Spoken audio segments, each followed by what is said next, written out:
Apocalypse chapitre 2, versets 4 et 5, il dit, « J'ai cependant un reproche à te faire. Tu as abandonné l'amour que tu avais au début.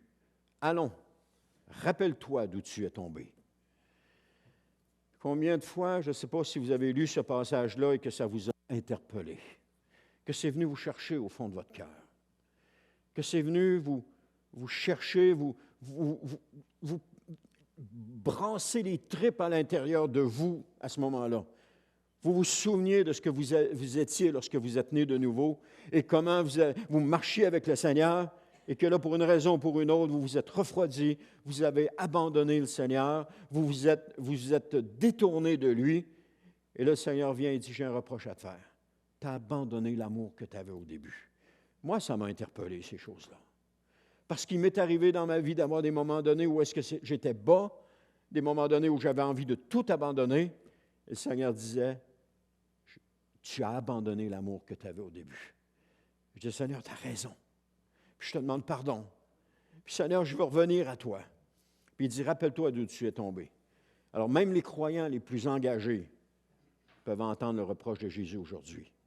Même ceux qui sont engagés, très engagés. Ce n'est pas parce qu'on est engagé avec le Seigneur qu'il ne peut pas nous faire de reproches. Des fois, Jésus peut nous faire des reproches. Jésus peut nous en faire. Les temps sont courts, puis il est important de tout faire pour avoir cette relation avec Jésus, de conserver cette relation avec Jésus, de se garder pur, de se garder dans la volonté de Jésus, de se garder dans l'obéissance à Jésus. Si toutefois nous l'entendons encore, est-ce qu'on entend encore sa voix? Il y a des moments donnés où est-ce qu'on s'endurcit tranquillement, on s'endurcit. Et là, la voix de Dieu est annoncée, elle nous parle, mais on ne l'entend plus ou faiblement.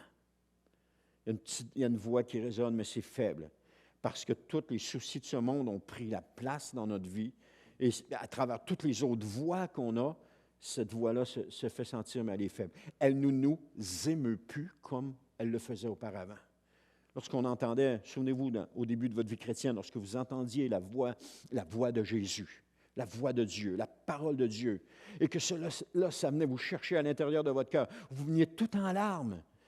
Je disais, Seigneur, tu sais comment je t'aime. Juste à lire le récit de Jésus avec Pierre. Pierre est tombé. Je ne sais pas si, après avoir péché, après avoir tombé, vous avez lu ce récit-là, et que là, tout à coup, le Saint-Esprit s'est saisi de vous, puis il a commencé à vous parler. Je ne sais pas si vous avez vécu ces choses-là. Vivre des moments où est-ce que vous êtes en larmes devant le Seigneur, puis vous criez, Seigneur, si tu savais comment je t'aime.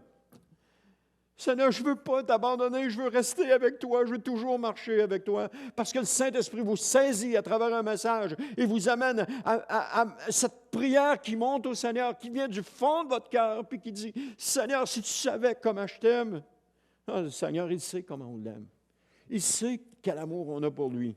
Il sait aussi tout ce qu'on peut vivre autour qui nous fait, parfois, tomber, abandonner, perdre cet amour dans les pires des cas. Prendre au sérieux ce que Jésus nous dit. Comme j'ai dit, si toutefois nous l'entendons encore.